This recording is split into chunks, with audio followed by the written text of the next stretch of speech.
Voilà. Voilà. Et ben moi, je vais vous parler d'un livre que vous connaissez pas du coup, parce que vous l'avez pas lu, c'est moi qui l'avais pris. Parce que peut-être c'est un peu pour des gens un petit peu plus grands. Alors, c'est paru aux éditions du Trésor. Donc c'est une nouvelle maison d'édition pour nous, là qu'on vient de découvrir. Et ça s'appelle À table avec les pirates. Tu vois, c'est aussi une histoire de pirates. Là tout à l'heure, on avait la petite Lila qui cherchait son papa. Et ben ça, c'est un livre de cuisine de pirates. Parce que les pirates, quand ils mouraient pas de faim et qu'ils buvaient pas l'eau en la filtrant entre les dents, ce qui était quand même la situation la plus courante quand ils étaient sur la mer, mais quand ils arrivaient dans les îles, dans les Caraïbes, là ils pouvaient manger, cuisiner et manger très très très très bien.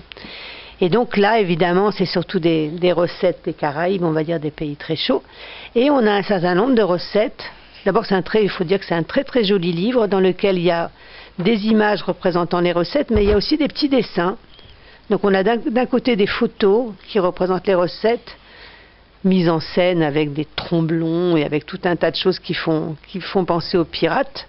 Mais on a aussi tout un tas de dessins au crayon, très jolis, ou bien des pirates, ou bien des plantes. Ça nous montre un petit peu les différentes choses que les gens pouvaient manger à l'époque, et surtout dans ces latitudes. Donc on a du poulet boucané, on a du curry de bœuf, on a du ragoût de porc à l'arrache-gueule, parce qu'il faut dire quand même que dans les pays très chauds, on mange beaucoup de piment. Donc il y a beaucoup des recettes qui sont à base de piment. Et puis on a en particulier, alors je suis en train d'essayer de la retrouver, là le salmigondi, c'est ça? Il est où? Je vais le trouver. Non, je le trouve pas.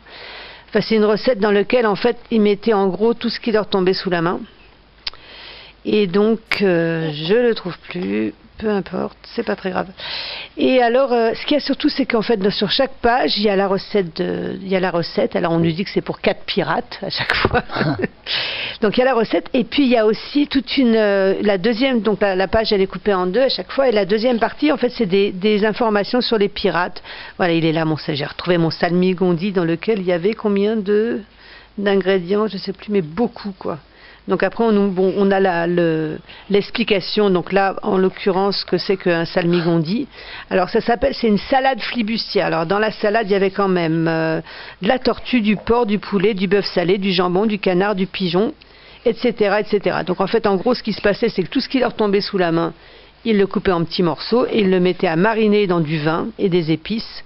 Il faut dire aussi qu'à l'époque il n'y avait pas de frigo, donc il fallait quand même essayer de conserver les choses qui s'abîment, il fallait les conserver dans de l'alcool, ou dans du vinaigre, ou dans des choses comme ça, pour essayer de les garder avant qu'elles soient trop abîmées. Voilà.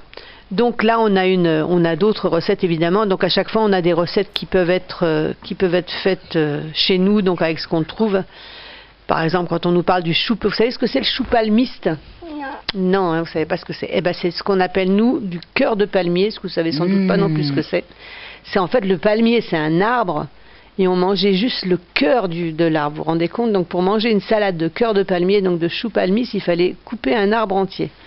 Donc évidemment, c'était pas terrible, et ça devait coûter très cher et être très difficile à en avoir assez pour en manger pour beaucoup de gens. Voilà, donc c'était un peu un truc de riche. Donc les pirates, comme ils aimaient bien jouer aux riches et voler aux riches pour eux-mêmes, ou pour distribuer, eh bien voilà.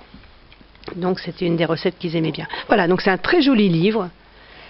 Comme je le disais, c'est pas pour les tout petits, mais même si c'est un livre de cuisine, mais c'est aussi un livre plein d'informations sur les pirates. Et bon, ceux et celles qui écoutent régulièrement Radio Zindine savent que je suis assez fan de l'histoire des pirates.